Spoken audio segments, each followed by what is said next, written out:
Auzubillahi minash-shaytanir-rajim. Bismillahir-rahmanir-rahim. Chapter number 7, Dividend Policy. Format number 3, MM Model. MM Model, Modigliani and Miller.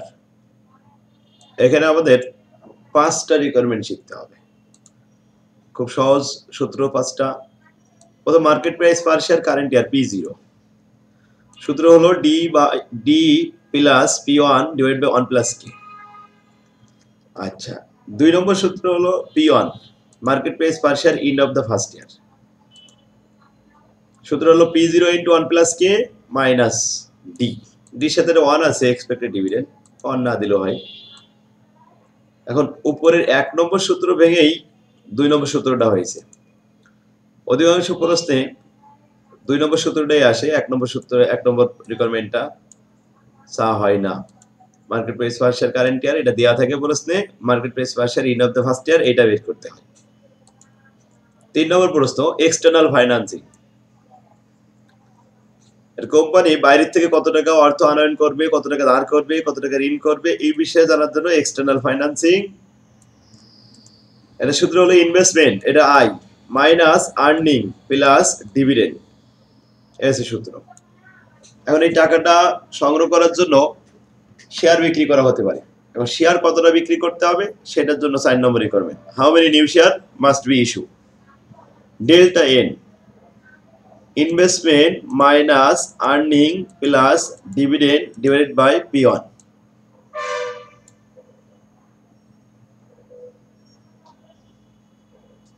Investment minus earning minus, এখানে bracket দেওয়া হয়েছে বলে minus কমান নিয়ে ভিতরে minus দেওয়া হয়েছে। এখন যদি মাইনাস এই ব্র্যাকেটটা উঠাই দেওয়া হয় মাইনাস মাইনাস প্লাস ডিভিডেন্ড হয়ে যাবে কিন্তু। অর্থাৎ উপরে যে সূত্রটা আমরা লিখেছি 3 নম্বরে investment minus earning plus dividend, ওইটাই কিন্তু আমাদের এই দ্বিতীয় এই 4 নম্বর সূত্র। তার নিচে একটা P1 দ্বারা ভাগ করেছি। P1 পেলাম কোথায়? 2 নম্বর রিকোয়ারমেন্টে। অর্থাৎ 3 নম্বর রিকোয়ারমেন্টকে 2 নম্বর রিকোয়ারমেন্ট দ্বারা ভাগ করে দিলেই 4 নম্বর রিকোয়ারমেন্ট হয়ে গেল। এবার আসে ভ্যালু অফ দ্য ফার্ম।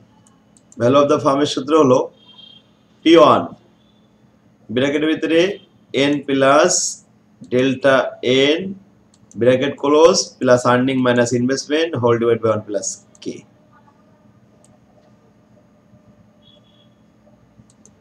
তাহলে value of the firm P1 ব্র্যাকেটের ভিতরে n প্লাস ডেল্টা কি, n হচ্ছে ওল্ড শেয়ার আর ডেল্টা n হচ্ছে new share plus earning minus investment whole divide by 1 plus K, এসে সূত্র।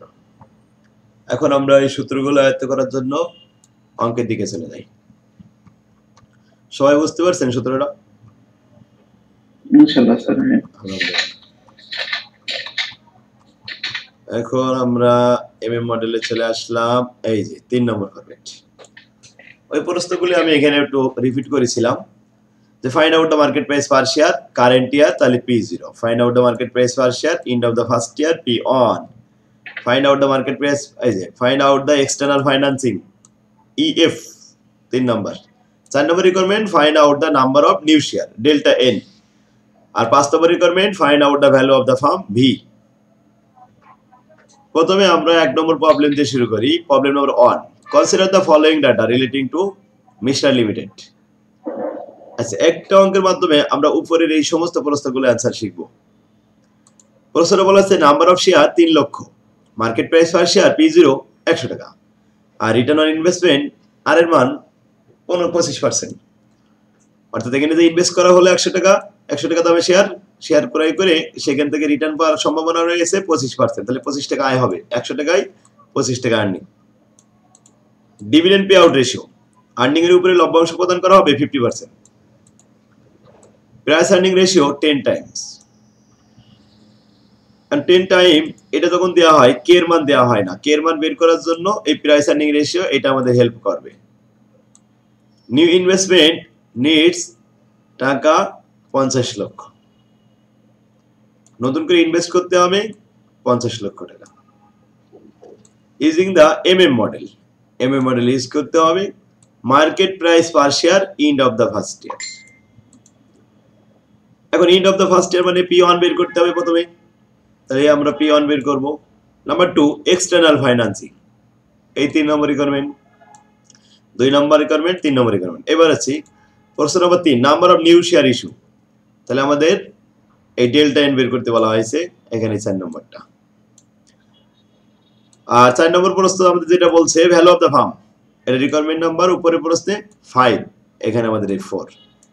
তাহলে উপরে যে 5টা রিকোয়ারমেন্ট শেখাবো অথচ এখানে আমরা 4টা রিকোয়ারমেন্ট পেলাম, আরেকটা পেলাম না। আসলে যদি কখনো প্রশ্নে P1 চাই তাহলে P0 দেওয়া থাকবে, আর P0 চাইলে P1 দেওয়া থাকবে, অর্থাৎ এই দুইটার ভিতরে যে কোনো একটা প্রশ্ন করা হবে আর একটা প্রশ্নের উত্তর সাপ্লাই দেওয়া থাকবে। এই অঙ্কে আমাদের P0 দেওয়া আছে, P1 বের করতে হবে, এক্সটার্নাল ফাইন্যান্সিং বের করতে হবে, ডেল্টা বের করতে হবে এবং ভ্যালু অফ দ্য ফার্ম দেখাতে হবে। ব্যাস, একটা অঙ্কের মাধ্যমে এই পুরো ফরম্যাটটা আমরা শিখে ফেলবো। তাহলে আসি 1 নম্বর requirement market price per share end of the first year P1 সমান, উই নো দ্যাট, আমরা জানি P1 সমান P0 1 plus K minus D। হিয়ারে আমরা এই মানগুলো সব বসাবো।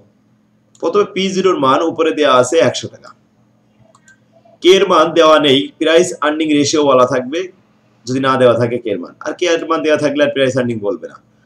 তাহলে K সমান সমান 1 divided by price earning ratio, 1 কে আমরা 10 দ্বারা ভাগ করে দিলাম, দিলে 0.10 চলে আসলো। আর্নিং 100 টাকার উপরে 25% আর্নিং কত টাকা হয়? 25 টাকা। এরপর ডি এর মান, ডি হচ্ছে আর্নিং এর উপরে 50%, আর্নিং 25 টাকা, তার 50% হচ্ছে 12.5 টাকা। এখন 12.5 টাকা হলো ডিভিডেন্ড। যাই হোক, আমরা হিয়ারে যে মানগুলো পেয়েছি এগুলো এখন সূত্রে পোস্টিং দিচ্ছি। P0 100 টাকা, 1 প্লাস K, K এর মান 10%, আর ডি এর মান বেড়েছে 12.5 টাকা। আচ্ছা, ব্র্যাকেটের কাজটা আগে করতে হয় 1.10, এটা দিয়ে 100 টাকার সাথে গুণ করে দিলাম, দিলে 110 টাকা, বাদ দিলাম 12.5 টাকা, থাকলো 97 টাকা 50 পয়সা P1। সবাই বুঝতে পারছে? জি স্যার, বুঝতে পারছি। নেক্সট প্রশ্ন এক্সটার্নাল ফাইন্যান্সিং, বাইরের থেকে কত টাকা ধার করা লাগবে? বাইরে থেকে আমরা টাকা ধার করব কেন? নতুন করে ইনভেস্ট করতে হবে। তাই নতুন করে কত টাকা ইনভেস্ট করতে হবে সেটা একটু দেখি। এখানে বলা আছে নিউ ইনভেস্ট 50 লাখ টাকা। আচ্ছা, 50 লাখ টাকা ইনভেস্ট করতে হলে কোম্পানি তো কিছু আয় করেছে, সেখান থেকে কিছু সাপোর্ট দেবে। হ্যাঁ, কোম্পানি আয় করেছে ঠিক আছে, সেখান থেকে কিছু টাকা তো আবার লভ্যাংশ দেওয়া হয়ে গেছে। লভ্যাংশ দেওয়ার পরে যে টাকাটা থাকবে সেই টাকাটা আমরা বিনিয়োগে নিয়োগ করব। তারপরে যদি টাকা শর্ট পড়ে তাহলে ধার করব। কত টাকা ধার করতে হবে? এইটা হলো এক্সটার্নাল ফাইন্যান্সিং। তাহলে আমরা দেখি সূত্রটা কি। সূত্রটা হলো ইনভেস্টমেন্ট, নতুন ইনভেস্টমেন্ট যেটা, মাইনাস আর্নিং, কত টাকা আয় করেছি এটা বাদ দিতে হবে, প্লাস ডিভিডেন্ড, কত টাকা লভ্যাংশ দিয়েছে এটা আবার প্লাস করতে হবে। যদি আমি এখন এখানে ব্র্যাকেট এই পাশে একটা দিয়ে দিই তাহলে এই ভিতরে কিন্তু প্লাসটা উঠে মাইনাস হয়ে যাবে। আর্নিং থেকে ডিভিডেন্ড বাদ দিয়ে তারপরে ইনভেস্টমেন্টে বাদ দিতে হবে। আর যদি আমরা আগের মতোই রাখি, ব্র্যাকেট উঠাই দিলাম, তাহলে সূত্র এমন হয়ে গেল। যে কেউ যে কোনোটা ইউজ করতে পারে। আচ্ছা, এখন আসি ইনভেস্টমেন্ট সাপ্লাই দেওয়া হয়েছে 50 লাখ টাকা, আর্নিং টোটাল আর্নিং বের করতে হবে। একটা শেয়ারের আর্নিং হলো 25 টাকা, এখানে আমরা পেয়েছিলাম। এখন এইরকম শেয়ার আছে 3 লক্ষ, 3 লক্ষ গুণন 25, 3 পজিশন 75 লক্ষ টাকা আর্নিং হয়েছে। লভ্যাংশ দেওয়া হয়েছে প্রত্যেকটা শেয়ারের 12 টাকা 50 পয়সা করে। তাহলে টোটাল লভ্যাংশ দেওয়া হয়েছে 37,50,000 টাকা, অর্থাৎ 50% লভ্যাংশ দেওয়া হয়ে গেছে। আর 50% অর্থাৎ 37,50,000 টাকা এখনো পর্যন্ত ব্যালেন্স আছে। আচ্ছা, এখন আমরা হিসাব করলাম investment minus earning plus dividend, মানগুলো বসিয়ে ক্যালকুলেশন করলাম। এখানে দেখলাম 12.5 লক্ষ টাকা আমাদের ঘাটতি হচ্ছে। এক্সটার্নাল ফাইন্যান্সিং 12.5 লক্ষ টাকা। 3 number of new issue share, নতুন ইস্যু শেয়ার কত? অর্থাৎ এই যে আমরা ধার করব 12.5 লক্ষ, এটা আমাদের ম্যানেজ করতে কত টাকা, মানে কতটা শেয়ার নতুন করে বিক্রি করতে হবে। তাই number of new issue share number of new issue share, সূত্রটা লিখলাম investment minus earning minus dividend divide by P one. Investment লিখলাম 50 লক্ষ টাকা, আর্নিং 75 লক্ষ টাকা, ডিভিডেন্ড 37.5 লক্ষ টাকা, আর পি অন 97 টাকা 50 পয়সা 1 নম্বর রিকোয়ারমেন্ট থেকে আনা হলো পি অন এর মান। এখন আমরা সূত্রে মানগুলো বসিয়ে পাই। ইনভেস্টমেন্ট ব্র্যাকেটের ভিতরে আর্নিং মাইনাস ডিভিডেন্ড বাদ দেওয়ার পরে 37.5 লাখ থাকবে, 50 থেকে 37.5 লাখ বাদ দিলে 12.5 লাখ, ডিভাইডেড বাই 97 টাকা 50 পয়সা দিয়ে ভাগ। শেয়ারের সংখ্যা 12,820.51, তার মানে 12,821 বলা যায়, কারণ a share can not be fraction. একটা শেয়ার এরকম ভাবে দশমিক আকারে ভগ্নাংশ রাখা যাবে না, রাউন্ড করে দিতে হবে। দশমিকের পরে 5 এর উপরে গেলে 1 বাড়ায় দিতে হয়, 5 এর কম থাকলে পয়েন্টের পরে অংশ ফেলে দিতে হয়। তো আমরা সেখানে দেখলাম যেহেতু 5 এর উপরে ছিল তাই 12,821 শেয়ার নতুন করে ইস্যু করতে হয়েছে। আচ্ছা, এইটা আসলে যদি আমরা এরকম সূত্র লিখতাম যে ডেল্টা এন সমান সমান এক্সটার্নাল ফাইন্যান্সিং অর্থাৎ EF divided by number of price per share P one, তাও কিন্তু হতো, কিন্তু সব অঙ্কে তো আর এক্সটার্নাল ফাইন্যান্সিং থাকবে না, তখন কিভাবে বের করবে? এই জন্য মূল সূত্রটাই আমি লিখে দিচ্ছি এখানে। এখন যেহেতু এখানে এক্সটার্নাল ফাইন্যান্সিং ছিল 12.5 লাখ, এই 12.5 লাখ টাকা বসাই দিয়ে বাস 97 টাকা 50 পয়সা দিয়ে ভাগ করলেও হয়ে যাইতো, 2-3 লাইন কমানো যাইতো।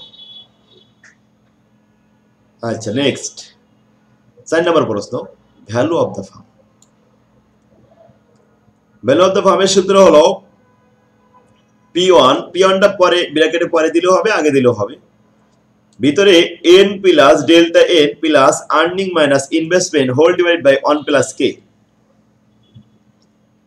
এখন আমরা জানি P1 এর মান 97 টাকা 50 পয়সা, আর এখানে আছে ওল্ড শেয়ার 3 লক্ষ, নিউ শেয়ার 12,821 প্লাস আর্নিং 75 লক্ষ, ইনভেস্টমেন্ট 50 লক্ষ ডিভাইডেড বাই 1 প্লাস k এর মান 0.10।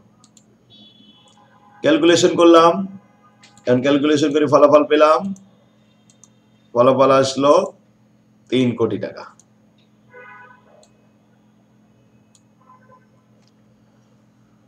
এটা কোনো সমস্যা হয়েছে কারোর বুঝতে?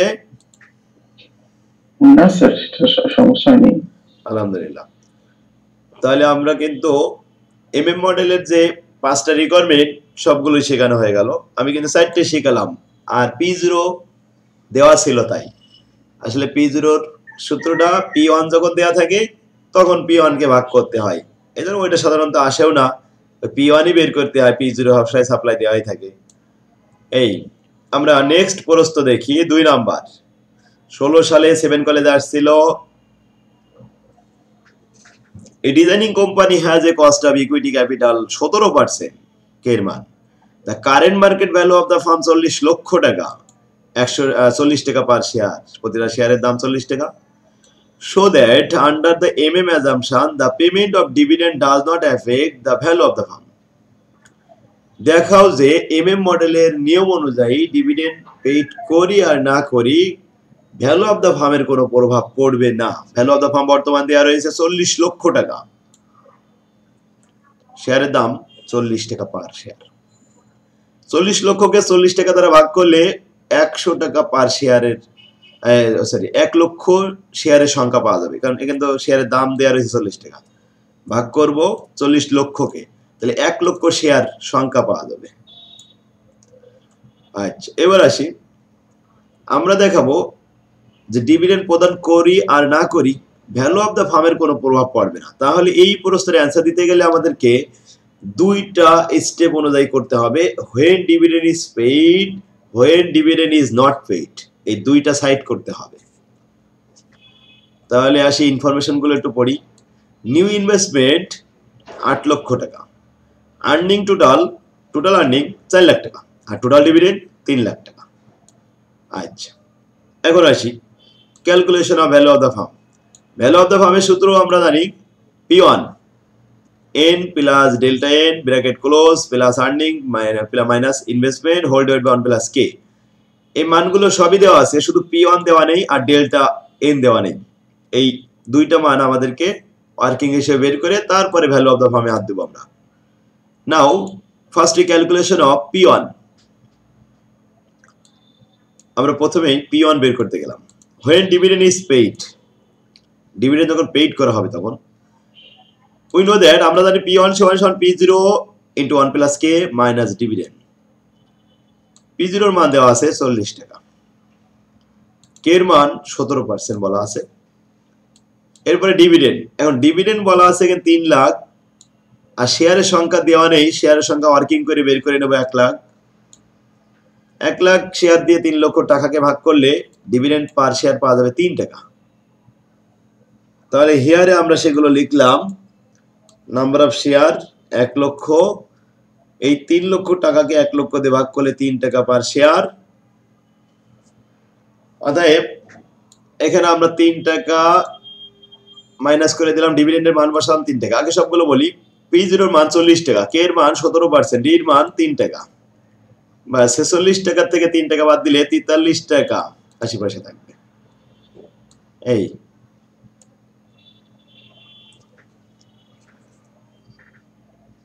আচ্ছা, এরপরে আসি, তাহলে আমরা P1 বের করলাম সাপোর্ট হিসেবে। when dividend is paid, যখন ডিভিডেন্ড 3 টাকা প্রদান করা হয়েছে তখন কিন্তু P1 এর মান 43 টাকা 80 পয়সা।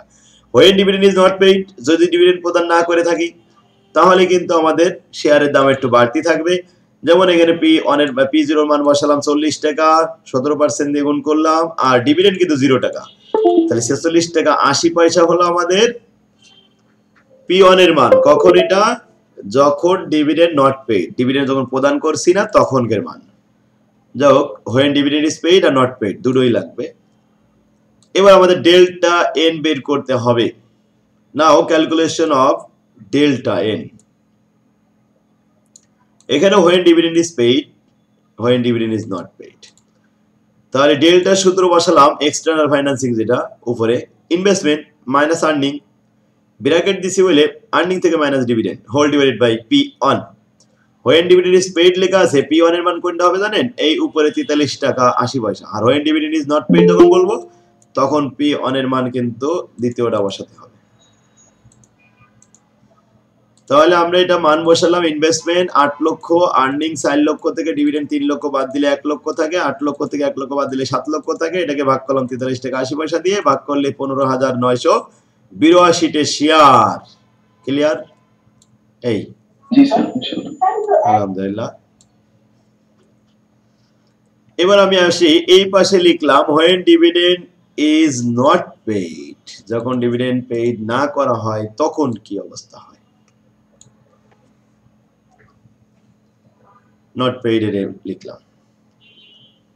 এখন ডিভিডেন্ড পেইড না করলে শেয়ারের দাম বাড়তি, P1 এর মান 46 টাকা 80 পয়সা, আর ডিভিডেন্ড 0 টাকা। 4 লক্ষ থেকে 0 বাদ দিলে 4 লক্ষ থেকে যায়, 8 লক্ষ থেকে 4 লক্ষ বাদ দিলে 4 লক্ষ থেকে যায়। এটাকে 46 টাকা 80 পয়সা দ্বারা ভাগ করিলে 8,547 টা শেয়ার পাওয়া যায়। এই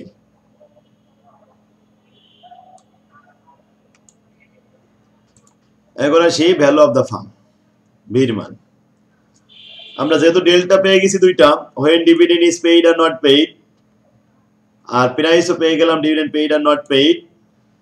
এবার আমরা লিখব value of the firm, V সমান সমান N plus delta N into P plus earning minus investment plus K. মানগুলো বসাচ্ছি, এন এর মান, ডেল্টার মান, আর্নিং, কে এর মান, পি অন, সব মান বসিয়ে দিলাম।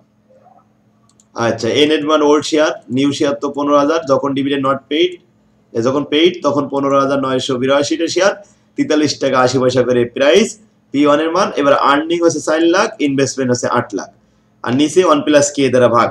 ক্যালকুলেশন করে ফলাফল আসলো 40 লক্ষ টাকা ভ্যালু। আবার যখন নট পেইড তখন ভ্যালু বের করলাম 40 লক্ষ টাকা। তাহলে when dividend is paid, when dividend is not paid, there are value of the firm are same. We are showing that when dividend is paid or not paid does not affect the value of the firm. That is proved. তাহলে প্রমাণ হয়েছে যে আসলে dividend paid করি আর না করি value of the ফার্মের কোনো প্রভাব পড়ে না, এটাই আমরা দেখাতে পারলাম। স্যার এটা কি সবসময় মানে সেমই থাকবে? হ্যাঁ সেমই থাকবে, এটা সবসময় সেম থাকবে, এটাই নিয়ম। আর এটা আমাদের দেখাতে বলা হয়েছে, দেখা দিলাম 7 কলেজের আসছিল এরকম। একটা প্রশ্ন ছিল। হ্যাঁ প্রশ্ন বলেন। স্যার এখানে আমাদেরকে payment of dividend does not affected বলা থাকলে আমাদের থেকে একটা পেইড দেখাতে হবে আর একটা নট পেইড দেখাতে হবে। হ্যাঁ ইয়েস, কারণ এই প্রশ্নটার আনসার দিতে গেলে আমি কিভাবে দিব, আমাকে বলছে শো দ্যাট, দেখাও যে আন্ডার এমএম অ্যাজাম্পশন, এমএম এর নিয়ম অনুযায়ী the payment of dividend does not effect, dividend প্রদান করলে কোনো প্রভাব পড়ে না of the value of the firm, value of the ফার্মের উপর কোনো প্রভাব পড়ে না। এটা দেখাতে গেলে তো আমাদের দুটোই করা লাগবে, ডিভিডেন্ড দিলে কেমন হয় না দিলে কেমন হয়, তো দুটোই পাশাপাশি দেখাবো। তখন দেখলাম যে আসলে আমরা দেখছি যে ডিভিডেন্ড প্রদান করলে আর না করি কোনো ভ্যালু অফ দ্য ফার্মের কোনো প্রভাব আসে না, সব সমান থাকে এমএম নিয়ম অনুযায়ী। ব্যাস ক্লিয়ার কোন? 3 নম্বরেও একই প্রশ্ন, আর্নিং দেওয়া আছে, নিউ ইনভেস্টমেন্ট দেওয়া আছে, কস্ট অফ ইকুইটি কের মান দেওয়া আছে, dividend pay out ratio, earning এর উপর 40%, number of old share, face value of the share, প্রত্যেকটা শেয়ারের P0 দেওয়া আছে, এটা P0। আচ্ছা এখন আমাদের কি বলছে, calculate the market price per share end of the first year P1 বের করো, 1 নম্বর রিকোয়ারমেন্ট। 2 নম্বর ক্যালকুলেট দ্য এক্সটার্নাল ফাইন্যান্সিং। 3 নম্বর number of new issue share, নতুন করে এক্সটার্নাল কত share. Calculate the value of the firm, এই 4টা রিকোয়ারমেন্ট আমরা 1 নম্বরে এই 4টা রিকোয়ারমেন্ট শিখেছি, আবার সেটাও আমাদের চাওয়া হয়েছে, পারা যাবে। Number next, the capitalization rate of Hero company 10%, it currently has 1 lakh share, selling 100 টাকা দাম, P0 মান 100 টাকা, শেয়ারের সংখ্যা 1 লাখ। The firm contemplating the declaration of 7 টাকা ডিভিডেন্ড পার শেয়ার, এই কন্টেম্প্লেটিং মানে প্রত্যাশা করা, অপটিমাম যেমন প্রত্যাশা করে, কন্টেম্প্লেটিং মানে প্রত্যাশা করা, the per share at the end of the year. Answer the following question based on the MM model, M মডেলের নিয়ম অনুযায়ী এই কোয়েশ্চেনগুলো অ্যান্সার দাও and the assumption of one tax. What will be the price of the share at the end of the period dividend is paid and dividend is not paid? Price of the share দেখাতে হবে, dividend paid করি আর না করি price of the share কত হবে এটা দেখাতে হবে।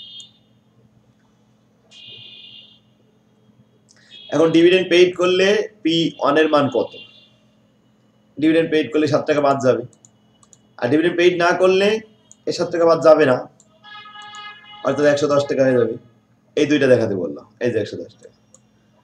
নেক্সট নাম্বার বলছে assuming that the firm pays the dividend has net income, net income কত 10 লক্ষ টাকা, and make the new investment, নতুন ইনভেস্টমেন্ট 20 লক্ষ টাকা। তো how many new share must be issue, নতুন করে কত শেয়ার অবশ্যই শেয়ার ইস্যু করা লাগবে। তাহলে নতুন শেয়ার বের করতে গেলে আমাদের সূত্র ডেল্টা এন সমান এই সূত্রটা, investment 20 lakh, earning 10 lakh, dividend 7 lakh, P1 when dividend is paid, যখন পেইড করা হবে তখন P1 এর মান 103 টাকা, when dividend is not paid, যখন পেইড না করা হবে তখন 110 টাকা। অ্যানসার হয়ে গেল এই শেষ। 5 নম্বরেও সে একই, অর্থাৎ এমএম মডেলের আর কিছুই আমাদের বাকি নেই, সব শেখা শেষ। এখন শুধু প্রশ্ন অ্যান্সার, প্রশ্ন রিকোয়ারমেন্ট সব একই রকম থাকবে, প্রশ্নের ভাষাগুলো পড়ে অ্যান্সার দিতে হবে। কি পারা যাবে ইনশাআল্লাহ? ইনশাআল্লাহ স্যার। তাহলে এমএম মডেল নিয়ে আর কারোর কোনো সমস্যা থাকার কথা না, এখন প্র্যাকটিস করতে হবে। ওই আমার বইতে যে কয়টা এমএম মডেলের অঙ্ক সাজেশনে দিয়েছি ওই অঙ্কগুলো এখনই করতে হবে, করে যদি কোনো সমস্যা কেউ পাই তাহলে আগামীকালকে আবার জিজ্ঞাসা করলে আমি এটা সমাধান করে দেব।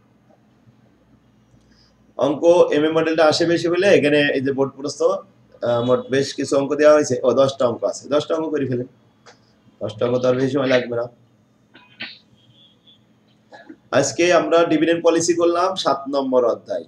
আচ্ছা এই 7 নম্বর অধ্যায়ের সাথে ফিনান্সিয়াল ম্যানেজমেন্টের 4 নম্বর অধ্যায়ের মিল আছে, তাহলে 7 আর ওদিকে 4 হুবহু মিল, তার মানে ওখানে 4 নম্বর। 7-8 নম্বরের এই প্রশ্নগুলো একটু যদি দেখেন একটু স্ক্রিনশট নিয়ে দেন। আরেকবার বলেন।